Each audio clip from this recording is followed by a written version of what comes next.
from New Zealand, and I've never read The Hobbit. I know The Hobbit's not from New Zealand. I'll tell you, start again. I tried reading The Hobbit many, many years ago, never got into it, but I've never seen The Hobbit movie or in Lord of the Rings. And people say, but you're a Kiwi.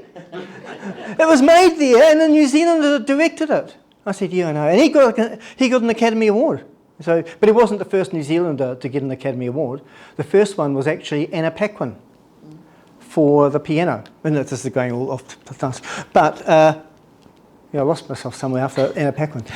Yeah. Any other questions about any aspects of literacy or school or world philosophy? I don't know. This is a whole new process for all of us, and we'll be doing the same thing again. Different kind of thing. We'll focus on some other things, etc.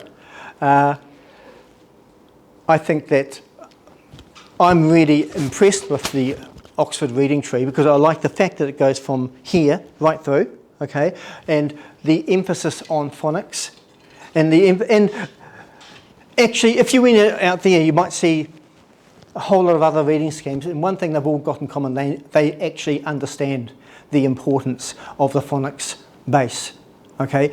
No matter what, you have to have that. Now, there are some children who just know how to read. They don't.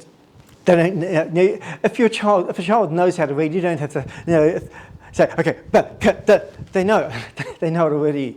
There are not many like that, but there are some. So don't need to push phonics down there. If there's no reading problem, some kids can just look at words and say, oh, yeah, what's the sentence mean? Yeah, they know.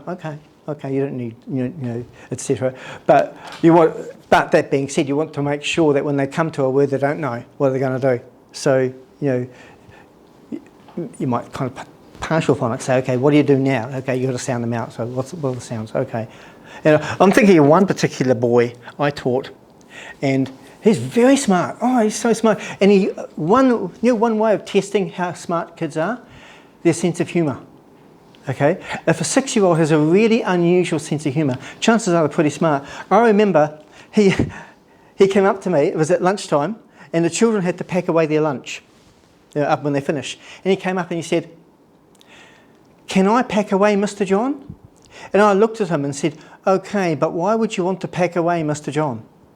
And he just laughed and laughed and laughed. He tried to pack me away. I had to sit him down, etc. But he got it. And the thing is, if children have got a really unusual sense of humour, that's always a sign that they're pretty gifted, even if they're not doing that well in the school system. I mean, look, Bill Gates, I think, was dyslexic, or he didn't do very well at school. All these rich people, successful people. Branson is... He definitely had dyslexia, I think. So, there are so many famous people who did well.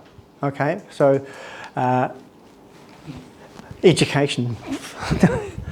Anyway, but we'll have this again in some form in another 2 weeks on the 30th, Friday the 30th. And yeah, so I hope to see you then, or tell your friends. Okay. Julia, would you like to say anything, or?